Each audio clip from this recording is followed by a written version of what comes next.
बहुत से लोग जानने के लिए, जांचने के लिए प्रश्न पूछते हैं। नहीं तो वो क्या हुआ, आप जान ही रहे हैं, लेकिन महात्माओं के स्तर से जाना जा सकता है। आप जो जानते हैं कोई जरूरी नहीं है कि महात्मा जी वही बातें कहेंगे, नहीं, महात्मा जी अपने स्तर से कहेंगे। और आपने जो सीखा है, आपने जो पढ़ा है, छह शास्त्र में मतभेद है, एक ही प्रश्न का उत्तर छह शास्त्र छह ढंग से देते हैं। बात समझ में आई? इसलिए आपने जो सीखा है कोई जरूरी नहीं है कि आप अपने स्तर से सही हैं, दूसरे में आपको मतभेद दिखेगा, नहीं।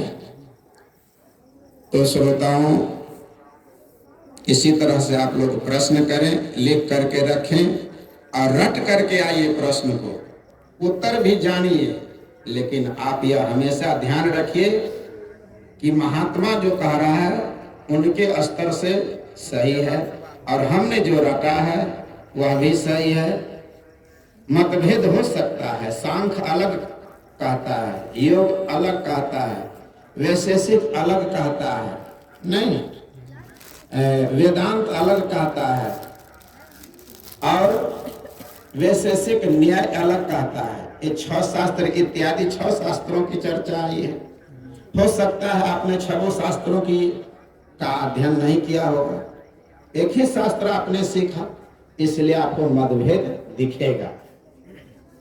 चार वेद हैं, चारों वेद में चर्चा आई है, सब में मतभेद है। मतभेद है ना, साहित्य कुछ और कहता है, पतंजलि योग दर्शन कुछ और कहता है। ठीक है, मेरा एक प्रश्न है सर, बोलिए। भगवान और ईश्वर में क्या अंतर है?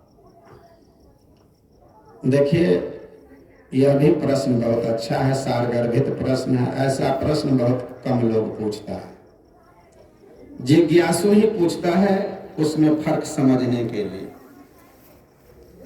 इस पर मैं थोड़ी सी चर्चा समय को देखते हुए करना चाहते हैं, भाष्ट में नहीं। जैसा कि दूसरा प्रश्नकर्ता आपसे प्रश्न किया, जांचने के उद्देश्य से नहीं, उनकी जिज्ञासा है। जिज्ञासु भक्त ही प्रश्न पूछ सकता और पूछना चाहिए, पूछने का मौका निकालना चाहिए, और जो निकालता है वही सीखता है। देखिए, हमारे गुरुदेव कभी कभी जब विश्राम में हुआ करते थे तो कहते थे कि तुम ऐसा करो, थोड़ा सा चरण दबा दो। तो चरण दबाते दबाते कहता था कि कुछ पूछना है तो पूछ लो। तो हम लोग डरते थे गुरु से ज्यादा, प्रश्न नहीं करते थे, कभी नहीं कि डांटेंगे, लेकिन कभी काल कहते थे कि कुछ सीखना है तो सीख लो। तो इसी तरह की चर्चा कभी हम किया करते थे। तो गुरुदेव हमको लिखा दिए थे कि ईश्वर और भगवान क्या है। कहा कि तुम ईश्वर जानते हो? कहा कि नहीं। सुने हो? तो हाँ। और भगवान की चर्चा तूने कभी सुना है? कहा कि हाँ सुना है। कहाँ सुना है? तो गुरुदेव से हम कहा करते थे, जब मैं मैट्रिक पास किया तो आपने कहा था कि अब तो छुट्टी है, रिजल्ट जब तक नहीं आएगा तब तक कुछ आध्यात्मिक किताब पढ़ लो। तो गुरुदेव ने कहा था हमें कि तुम रामचरितमानस का अध्ययन करो छुट्टी में।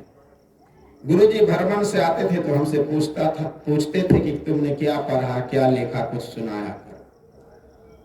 तो इसी तरह के हमारी भी इच्छा उठती थी, जैसा कि अभी प्रश्न किया पूर्व मुखिया जी ने।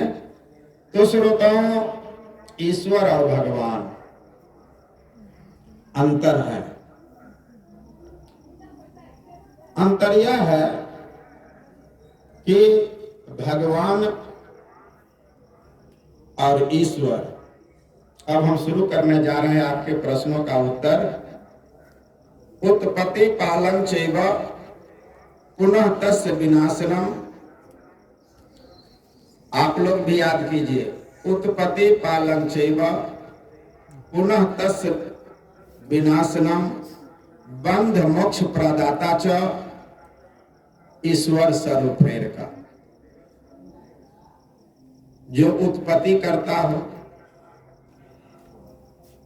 फिर उसको पालन करता हो, बंधन में डाल देता हो, बंधन से उबार देता हो और मोक्ष तक पहुंचा देता है, अर्थात मोक्ष प्रदान कर देता है, उसका नाम है ईश्वर। बोलो भक्त भगवान की जय। और भगवान की भी परिभाषा गुरुदेव ने हमें बताई। ज्ञान, वैराग्य, श्री सहिता, यश अरु धर्म निधान, ईश्वर सद भाग जुता ताही कहत भगवान।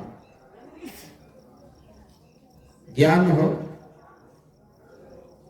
ज्ञान हो लेकिन ज्ञान में आसक्त ना हो, धन हो लेकिन धन में मोह नहीं हो, पत्नी हो लेकिन पत्नी को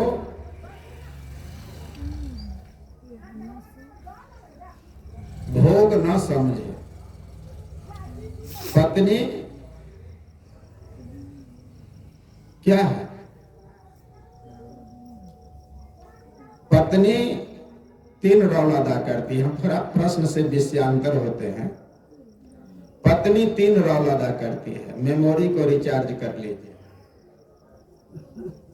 हम फिर उत्तर देंगे उसी को। विषयांतर इस लिए हो रहे हैं हम, ताकि हमारी बात को आप समझें। पत्नी रोल 3 अदा करती है। जब वह पूरे परिवार को सेहत अनुसार जब वह भोजन बनाती है और पति को भोजन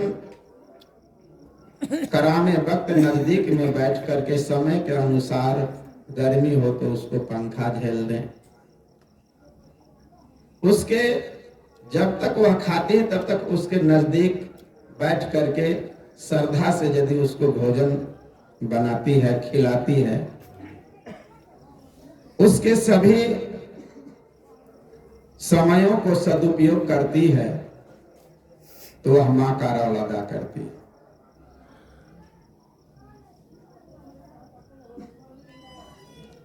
जिस समय पति किसी कारणवश अस्वस्थ हो चुके हैं, शरीर में कष्ट हो रहा है, वह भान कम करती है। वह कैसे जान लेती है? उसके हाव भाव से जान लेती है। उसके देखने मात्र से, उसकी स्थिति को परखने मात्र से वह समझ लेती है कि ये अस्वस्थ है। तो अस्वस्थ की स्थिति में वह क्या करते हैं? अपने पवित्र हाथों से उसको सेवा करती है, उसके बदन को सहलाती है, उसके अंगों को, दर्द को निवारण करती है। उस समय में दासी का काम करती है। देखो भक्तों, वह कैसे रोल अदा करती है। और ऋतु काल के 6ठे दिन के बाद यदि वंश को उत्पत्ति करना चाहता है तो वह उनके साथ जो हम बिस्तर होते हैं, शरीर से शरीर का संबंध बनाते हैं। मात्र उतने ही पल भर में, क्षण भर में, मिनट भर में पत्नी का रोल अदा करती है। बोलो भक्त भगवान की जय। अब आइए, मैं भगवान का प्रश्न पूछा था। प्रश्नकर्ता ने कहा था कि ईश्वर और भगवान में क्या अंतर है। तो आपने ईश्वर किसको कहते हैं आपने समझा। आइए, भगवान की भी परिभाषा है। परिभाषा ये है, लेकिन 6 शास्त्रों में एक परिभाषा को स्वीकार नहीं करते। हम जो चर्चा कर रहे हैं वह वेदांत की बात है। वेदांत में चर्चा आई है, एको ब्रह्म द्वितीयो नास्ति। एक ब्रह्म है, दूसरा कोई नहीं। ब्रह्म का अर्थ होता है, संस्कृत शब्द है ब्रह्म, और उसी को हिंदी में आत्मा कहते हैं, उसी को विभु कहते हैं, उसी को प्राज्ञा कहते हैं, उसी को सदगुरु कबीर सत्य कहा है। अन्य शास्त्रों ने अलग चीजें कहा है, उधर मैं नहीं जाना चाहता। तो ज्ञान वैराग्य श्री सहित यश अरु धर्म निधान ईश्वर सद्भाग जुता ताहि कात भगवान। ज्ञान हो, ज्ञान के साथ साथ ज्ञान में आसक्ति न हो, वैराग्य हो, लक्ष्मी हो लेकिन लक्ष्मी में मोह नहीं हो। नहीं, अरे भाई पत्नी हो, पत्नी में मोह नहीं हो, यह कैसा? पत्नी हो, पत्नी के साथ प्रेम न हो, यह कैसा? बेटा हो, अब बेटा में मोह नहीं हो, तो क्या उसको मानव कहा जा सकता है? लेकिन सदगुरु कबीर उसी को मानव कहा है। बेटा है लेकिन बेटा में आसक्ति नहीं। सदगुरु कबीर ने उसी को महामानव कहा। तो ज्ञान वैराग्य श्री सहित यश, उसकी कीर्ति चारों ओर फैली हुई हो, उसका यश चारों ओर फैला हुआ हो, लेकिन अहंकार ना हो। नहीं, उसमें अहम की भावना न हो, है ना? यश अरु धर्म निदान, और जिस धर्म में स्थित हैं, जिस धर्म को उन्होंने आज तक जाना है, पहचाना है, उस धर्म में रह करके उसमें 100% आस्था हो, विश्वास हो।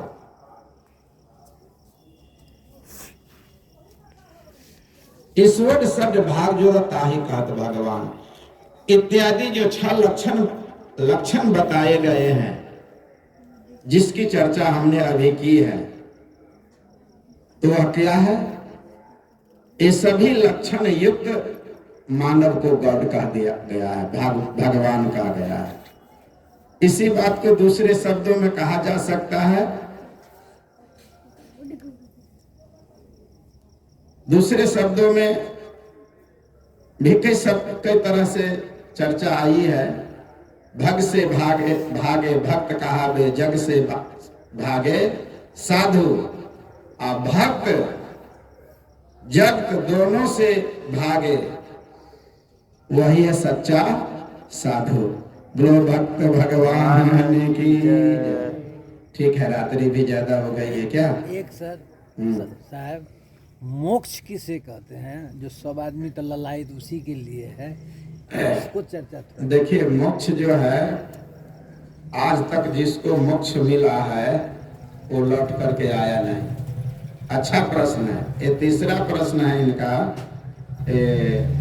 क्या नाम है डॉक्टर जी का, कि मोक्ष क्या है। तो भाई, मोक्ष की चर्चा रामचरितमानस में संत तुलसीदास जी ने चर्चा की है। इसी बात को सदगुरु कबीर ने मोक्ष की चर्चा कई जगह बीजक में की है, और इसी बात को गीता भी मोक्ष की चर्चा करते हैं। तो आइए हम सबसे पहले रामचरितमानस को जाने कि मोक्ष क्या है।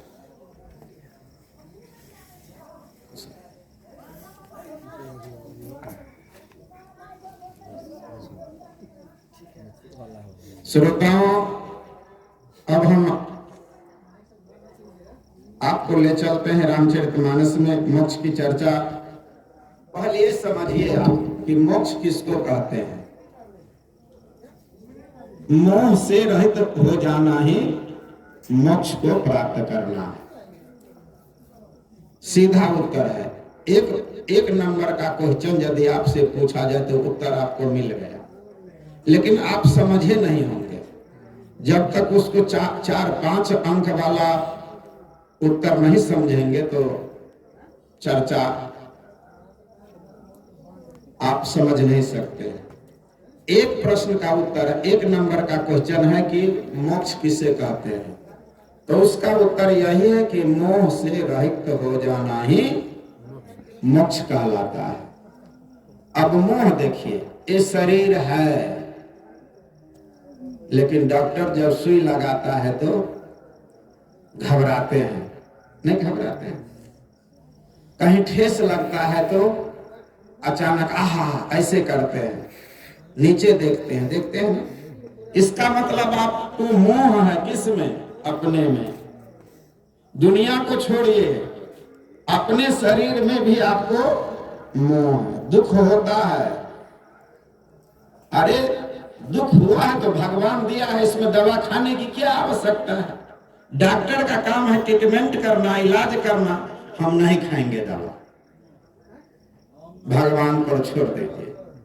नहीं, भगवान पर यदि आप अपने शरीर को छोड़ देते हैं कि मेरा मुझ में कुछ नहीं, जो कुछ है सो तोर, और तेरा तुझ पर सांप का क्या लागत है मोर। हम लोग छोटे थे तो बचपन में हमारे पिताजी एक एग्जाम्पल देते हैं, विषयांतर हो रहे हैं लेकिन समझने की बात है इसलिए मैं कह रहा हूं। हमारे पिताजी दुकान चलाते थे तो हम लोग छोटे थे, और जब छोटे थे तो हमारे दुकान पर एक महात्मा आते थे, रामानंदी महात्मा। तो हमारे पिताजी से कहते थे, साहब जी खैनी दो, तो उसको थोड़ा एक चुटकी खैनी दे देते थे। कहते थे भाग लो आप, भाग लो, कहीं चूना दे। पढ़े लिखे महात्मा नहीं थे, तो वो एक चुटकी खैनी लगा कर खा लेते और चले जाते। फिर कभी आते शाम में, दोपहर में, साहब जी खैनी दे। तो कहते कि बाबा आप बार बार मांगते हैं, ठोकुरिया रख लीजिए। तो तू बड़ धनिक भागे लगा, कहे छो हमरा एक चुटकी खैनी दे।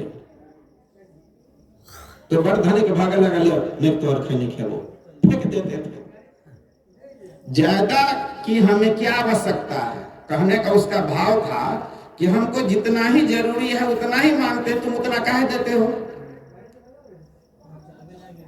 जब दुकान नहीं मिलता था तो किसी आदमी राही बटोही से वो बाबा कहते थे 1 रुपया दे, ऐसे उनकी भाषा थी। और कोई उसको 2 रुपया दे देते थे तो डांटते थे, बहुत पैसा वाला भागे लगा।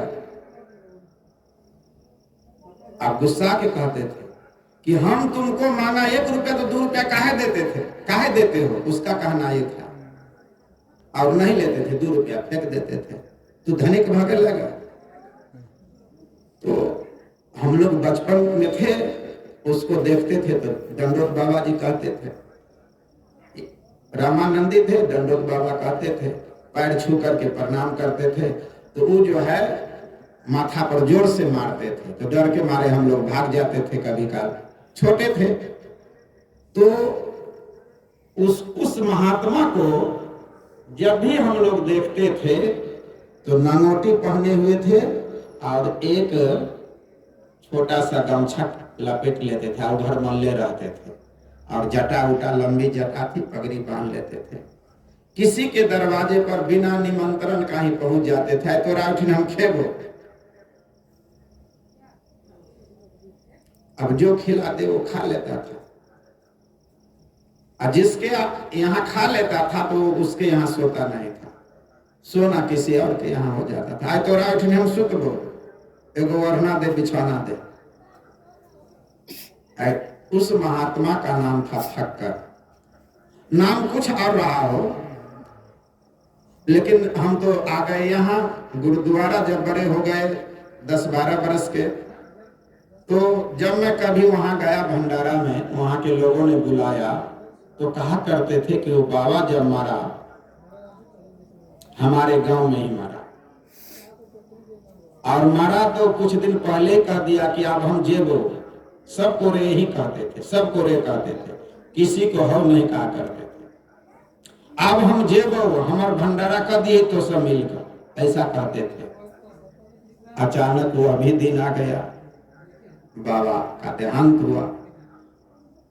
पूरे कुरहियावासी 7 टोल है, इतना रुपया उसके शरीर पर चढ़ाया, इतना रुपया चढ़ाया, इतना रुपया चढ़ाया कि उसका पूरा बदन ढक गया, और 1 हाथ ऊंचा रुपया का अठन्नी चरनी, उस समय गरीबी थी, रुपया नमरी 2 200 वाला, 300 वाला, 400 वाला, 500 वाला चढ़ाया कि उनकी समाधि हुई फील्ड में, एक फील्ड के किनारे। दरभंगा गोपाल जी बाबू का जमीन था, कम्युनिस्ट पार्टी हड़प लिया था, उसमें उसकी समाधि हुई और उसके समाधि पर ही एक मंदिर का स्थापना उसी ढौआ से हुआ। तो अब आइए, डॉक्टर जी का जो प्रश्न था, उसको नहीं मुक्ति मिलेगी तो किसको मुक्ति मिलेगी? जो उसको 1 पैसा का मोह नहीं था धन में, अन्य चेला में धन था। अपने चेला को भी बनगी यदि उसको चढ़ाता था तो कहता था इतना पैसा तो काहे देते हैं, ले, धिया पुता को फेंक करके दे देते थे। उसको धन में मोह नहीं था, चेला में मोह नहीं था। जैसा चेला वैसा समाज नहीं। अब प्रश्न आइए, रामाश्रय जी का प्रश्न है कि मोक्ष किसे कहते हैं? तो उत्तर तो हमने दे दिया, मोह से रहित हो जाना ही मोक्ष को प्राप्त करना है। इसी बात को रामचरितमानस से आपको उपमा देते हैं। रामचरितमानस में चर्चा आई है